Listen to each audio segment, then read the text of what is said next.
आज तक पहला और इकलौता भारतीय न्यूज चैनल है जिसने रूस के विदेश मंत्री या फिर रूस के किसी भी ऐसे अहम व्यक्ति से बातचीत की है, इंटरव्यू किया है, उसका वर्ल्ड एक्सक्लूसिव ये इंटरव्यू किया है। लावरोव जो रूस के राष्ट्रपति व्लादिमीर पुतिन के राइट हैंड माने जाते हैं, उनसे रूस यूक्रेन युद्ध पर खास बातचीत करने के लिए आज तक संवाददाता गीता मोहन ने रूस के मॉस्को तक का सफर तय किया है। 56 मिनट के इंटरव्यू में आज तक ने लावरोव से हर वो सवाल पूछा जिसका जवाब पूरी दुनिया जानना चाहती है, फिर चाहे वो यूक्रेन पर हमले की वजह हो या यूक्रेन में नरसंहार और वॉर क्राइम के आरोप।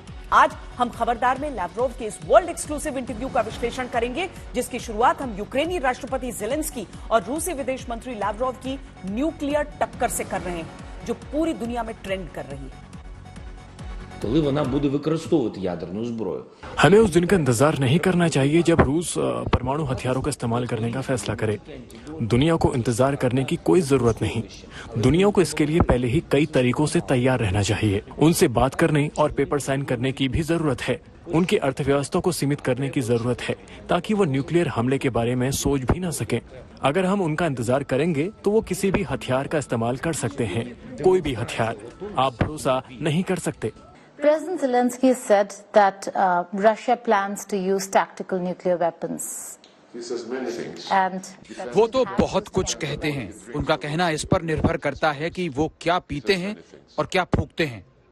Zelensky, we never mentioned the... मैंने परमाणु हथियारों का जिक्र कभी नहीं किया। ज़ेलेंस्की कह रहे हैं तो उनके खुफिया सूत्रों को उन्हें कुछ खबर देनी चाहिए। मैं ऐसी किसी बात पर टिप्पणी नहीं कर सकता।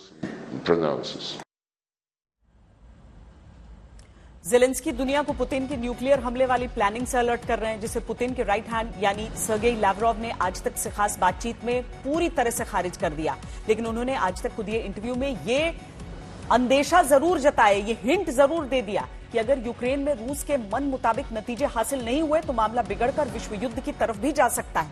और पुतिन पहले ही क्लियर कर चुके हैं कि अगर तीसरा विश्व युद्ध हुआ तो किस तरह के आक्रमण किए जा सकते हैं।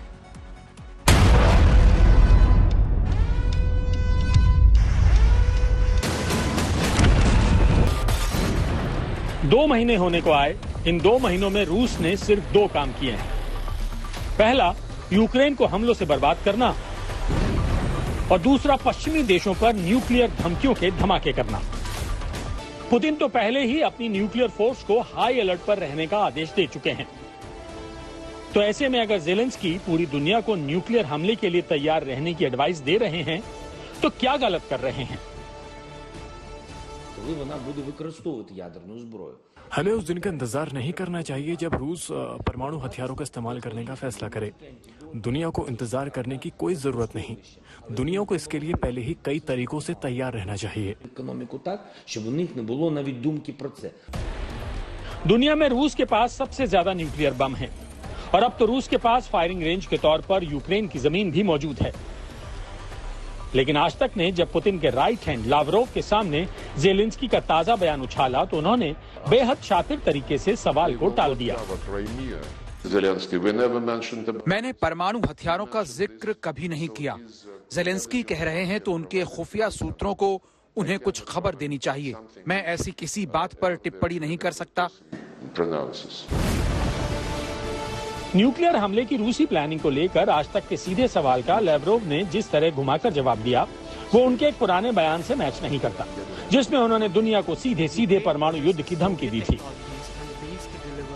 एक तरफ पुतिन खुलेआम नेटो और यूरोपियन देशों को धमकाते हैं कि किसी ने यूक्रेन की मदद की तो अंजाम भुगतने के लिए तैयार रहे। एक तरफ पुतिन अपनी न्यूक्लियर डिटरेंस फोर्स को हाई अलर्ट मोड पर रखकर मैसेज देते हैं कि रूस परमाणु हमले के लिए तैयार है। एक तरफ पुतिन बार बार चेतावनी जारी करते हैं कि किसी अन्य देश की एक गलती रूस को न्यूक्लियर अटैक के लिए मजबूर कर सकती है। लेकिन पुतिन के राइट हैंड और रूस के विदेश मंत्री लावरोव यूक्रेन पर न्यूक्लियर हमले की आशंका को ज़ेलेंस्की की कोरी बकवास बता रहे हैं। करीब 2 महीने के युद्ध के बाद भी रूस अब भी यूक्रेन में अपनी जीत का दावा नहीं कर सकता। ऐसे में सवाल ये उठता है कि यूक्रेन कब तक रूस के सामने टिकेगा और अगर यूं ही चलता रहा तो दुनिया पर न्यूक्लियर युद्ध का खतरा भी बना रहेगा। मॉस्को, रूस से गीता मोहन के साथ आज तक ब्यूरो।